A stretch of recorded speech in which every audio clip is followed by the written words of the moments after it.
தேகமோ பூவின் பாகமோ சந்தேகத்தினால் இந்த கேள்வி சந்திக்கின்ற போதெல்லாம் எழும் கேள்வி.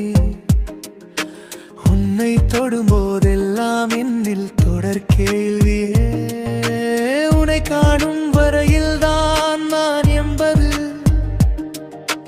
உன்னை கண்டதும் என் மனம் என்னானது. நிலை கொள்ளவில்லை, உணவு செல்லவில்லை, நினைவில் நானே இல்லை. திரும்ப பார்க்கும் வரை மனம் என் பக்கம் திரும்பவில்லை. அதுவும் கூட பரவாயில்லை,